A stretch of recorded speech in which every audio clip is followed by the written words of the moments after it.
Hello दोस्तों, नमस्कार। Welcome back to curious Sharif for the daily dose of football. तो सबसे पहले बात करते हैं आज से आगाज हुए धमाकेदार फीफा वर्ल्ड कप 2026 के बारे में। तो पहले ही मैच भाई मैक्सिको वर्सेस साउथ अफ्रीका में हमें काफ़ी ज़्यादा ड्रामा देखने को मिला कि जहाँ पे गोल्स भी थे एंड रेड कार्ड्स भी थे।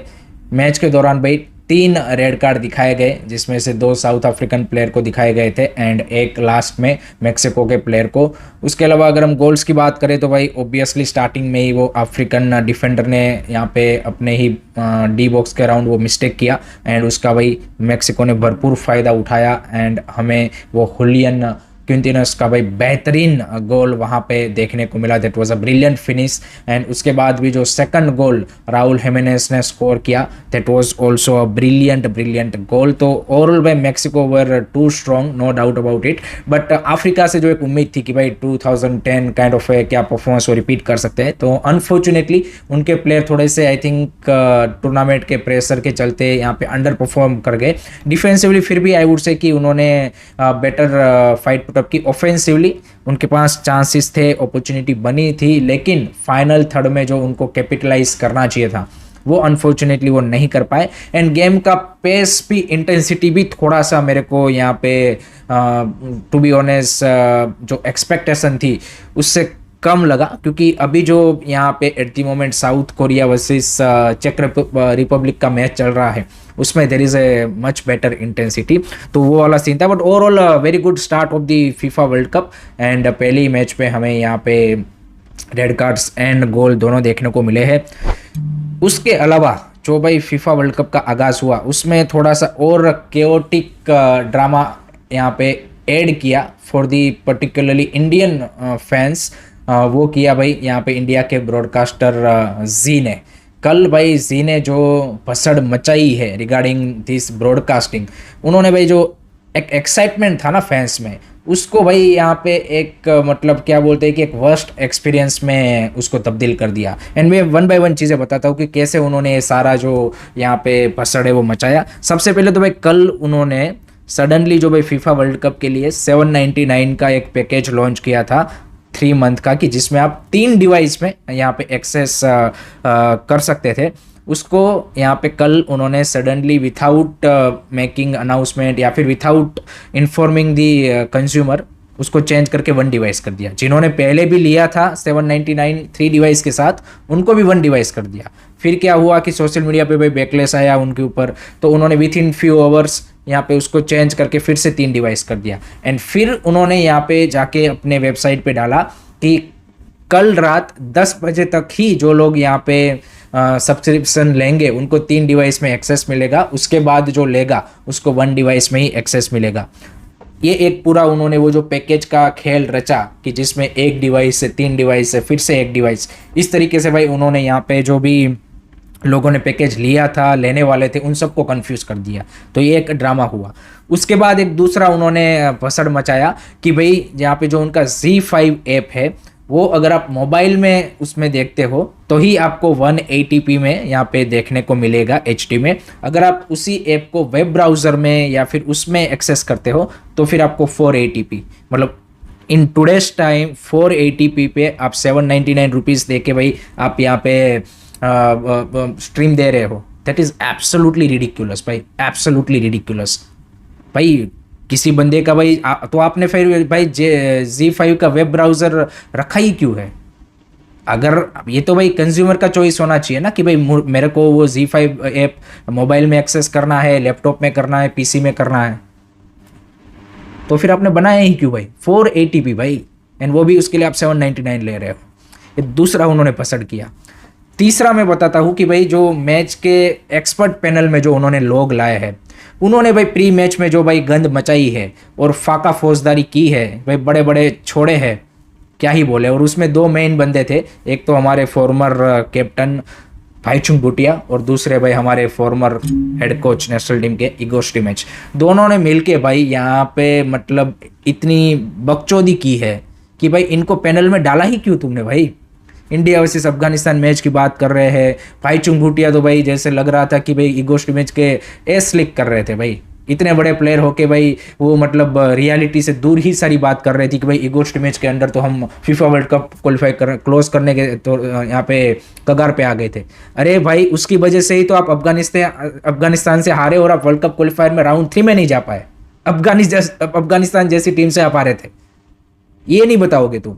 और उधर वो अब यहाँ पे ईगोस्ट इमेज भी भाई बड़ी बड़ी आंक रहा था, जबकि उससे भाई पूछना चाहिए भाई तुमने जब इंडिया लीव किया, तुमको जो एएफएफ ने 4 करोड़ कंपनसेशन दिया था, तुमने पब्लिकली ये अनाउंस किया था कि भाई मैं ये 4 करोड़ इंडियन फुटबॉल में री इन्वेस्ट करूंगा। कहाँ पे री इन्वेस्ट किया भाई?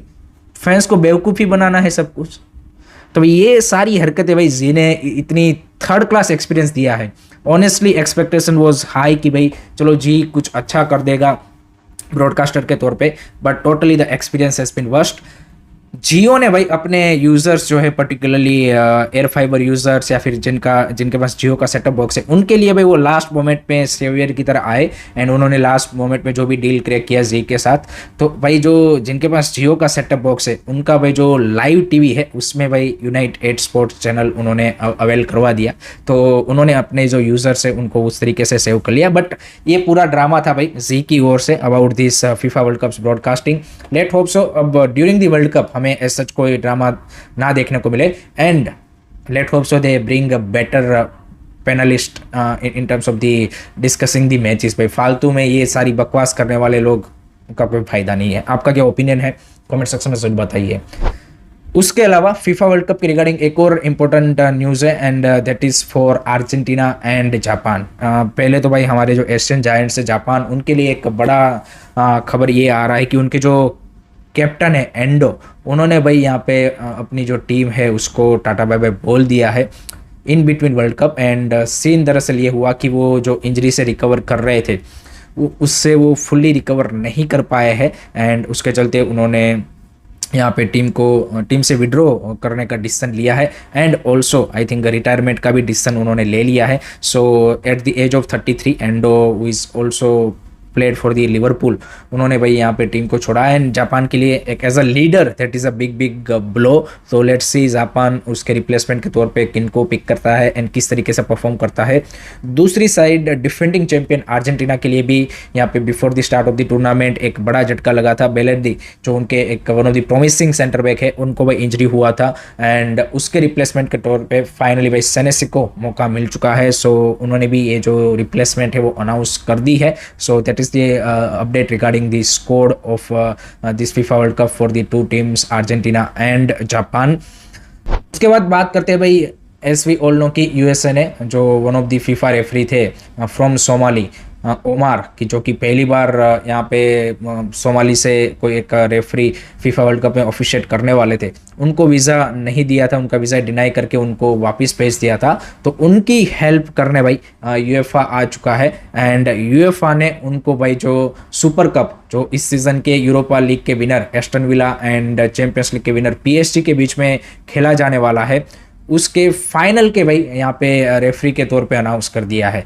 तो वो बोलते हैं ना कि भाई आपकी मेहनत कभी व्यर्थ नहीं जाती, ये इसका परफेक्ट एग्जांपल है। चाहे भली भाई यूएसए ने उसका जो सबसे बड़ा सपना है किसी भी बंदे के लिए भाई यहाँ पे this is a huge dream कि भाई आप जिस फील्ड में हो वहाँ पे आप सबसे हाईएस्ट लेवल पे आप पहुँच के यू कैन से कि आप चीज़ों को मैनेज करें। तो भाई coming from the Somalia like a country and वहाँ से भाई फीफा वर्ल्ड कप ऑफिशिएट करना किसी का भी सपना हो सकता है एंड उसमें इस तरीके से भाई यूएसए का हर्डल आना एंड उसके बाद भाई यहाँ पे यूएफए ने अनाउंस किया। So that was the great gesture by the UEFA to be honest. Now let's move on to the भाई Indian football and Indian football में भाई बात करनी है सबसे पहले ओसीआई प्लेयरों के बारे में।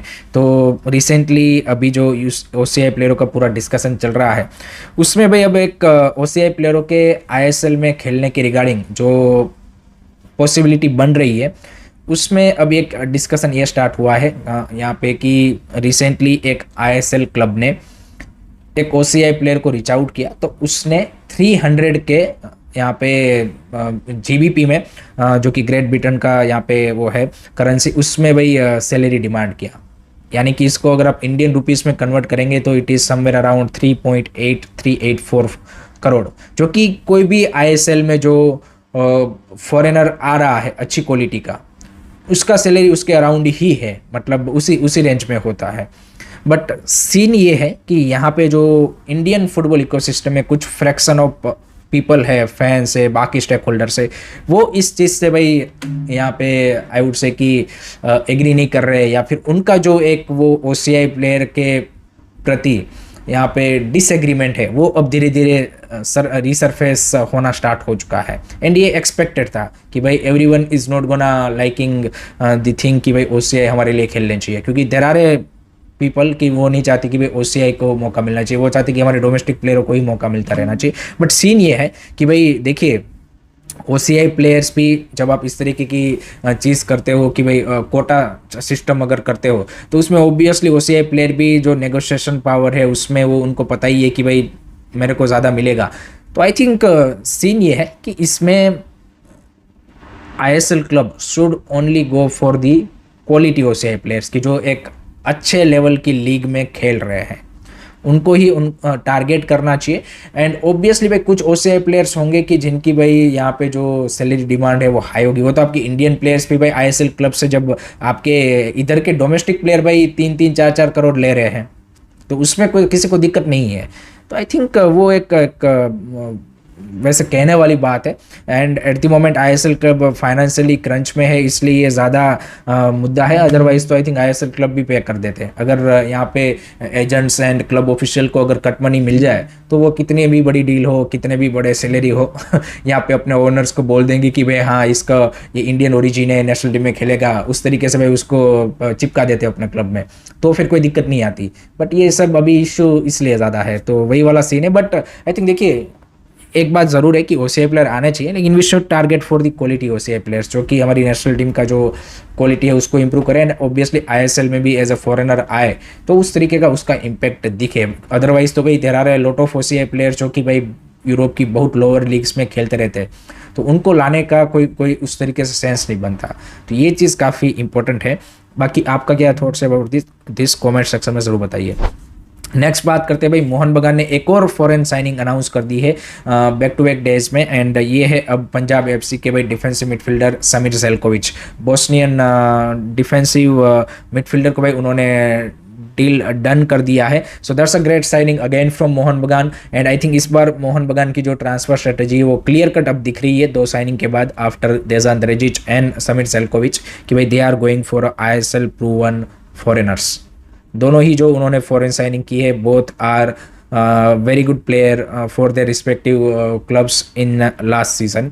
तो आई थिंक वो एक क्लियर स्ट्रेटजी अब यहाँ पे मोहन बगान की ओर से दिख रही है। And I think Jason Cummings and Petratos ये दोनों यहाँ पे क्लब को लीव करने वाले हैं, तो उनके रिप्लेसमेंट के तौर पे अगर ये 2 प्लेयर देखे, आपके पास जेमी मैक्लेरन ऑलरेडी है striker, Dejan Drazic can play on the wings, आपके पास डिफेंडर में है player. So I think Mohun Bagan is getting a good pool of foreigners. And Punjab FC as we all know कि हर सीजन भाई वो नए नए फॉरेनर्स लाते हैं अच्छे अच्छे स्काउट करके, एंड उसको भाई फिर वो बाकी जो आईएसएल क्लब्स है उसमें भाई डिस्ट्रीब्यूट करते हैं। इससे लास्ट सीजन में भी हमने देखा था कि भाई 6 के 6 फॉरेनर्स जो यहाँ पे पंजाब एफसी के थे वो एक सीज़न उनके लिए खेले एंड नेक्स्ट सीजन भाई वो बाकी आईएसएल क्लब में चले गए थे। सेम भाई इस सीजन भी होता हुआ दिख रहा है कि भाई आई थिंक जो most of the Punjab FC के फॉरेनर्स है they might go to the some other clubs. तो ये वाला सीन वहाँ पे दिख रहा है। बाकी आपके क्या थॉट्स है कमेंट सेक्शन में जरूर बताइए। लास्ट में बात करते हैं भाई, रियल मैड्रिड ने बर्नार्डो सिल्वा की जो साइनिंग है उसको काफ़ी क्विक टाइम में भाई हियर वी गो कर दिया है। एंड अनदर बार्सिलोना टारगेट कि जिसको भाई उन्होंने यहाँ पे स्नैच करने की कोशिश की है एंड इसको सक्सेसफुली किया है। हुलियन अल्वारेस में तो सिर्फ बीट डाली थी, इधर उन्होंने जो साइनिंग है उसको डन कर लिया है। तो इसको एटलेटिको मैड्रिड भी टारगेट कर रहे थे भाई बर्नार्डो सिल्वा को, तो ये साइनिंग उन्होंने यहाँ पे डन कर ली है। तो एट द मोमेंट तो भाई रियल मैड्रिड की स्ट्रेटेजी ज़्यादा ऐसी दिख रही है कि भाई बार्सिलोना के जो पहले टारगेट है उसको भाई पहले हम यहाँ पे साइन कर लेंगे। बट ऑनेस्टली यहाँ पे I think that's a good signing for Madrid and उसको ज़रूरत भी थी ऐसे प्लेयर की। एंड बारसा के लिए भाई यहाँ पे ज़्यादा वो प्रायोरिटी वाली साइनिंग नहीं थी, इसलिए बारसा ने वो डील यहाँ पे इतना जल्दी क्लोज नहीं किया था, तो वो भी एक पॉइंट है। बट देखते हैं कि how is gonna perform for the real Madrid. And आप कितना रेट करोगे इस साइनिंग को कमेंट सेक्शन में जरूर बताइएगा। So that's it from my side guys regarding today's football news. I hope कि आपको वीडियो पसंद आया होगा। Keep supporting this channel, don't forget to like share and subscribe Curious Study. जय हिंद, जय भारत।